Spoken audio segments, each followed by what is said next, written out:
This video is about additional investigations in probability. In sets and probability, we looked at the theoretical probability of equally likely outcomes. And we looked at this for the toss of two coins.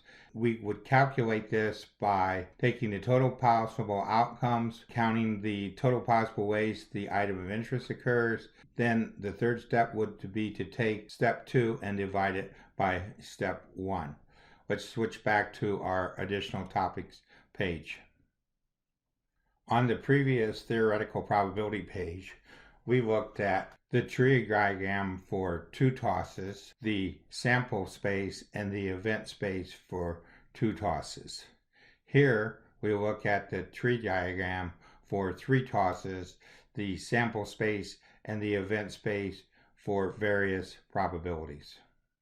We do this so that we can use the tree diagram to solve the probability that it lands exactly 2 times, at most 2 times, and on the first and third toss when the coin is tossed 3 times. With the tree diagram, we can figure out the answer. We can also figure out how we can use the combination formula, the addition formula, and the listing of individualized events to figure out the answer, so that when we go to solve a higher problem where it would be hard to draw the diagram, we can use the formulas to come up with the answer.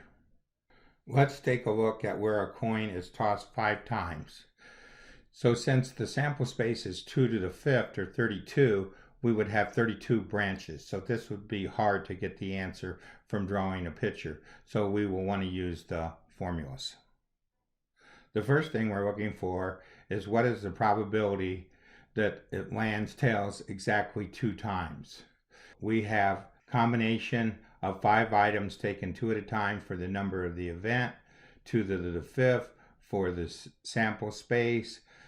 5 times taken 2 at a time turns out to be 10 from our calculator. 2 to the 5th turns out to be 32. We reduce this to get the answer to be 5/16. The next one that we want to find is the probability at most 2 times.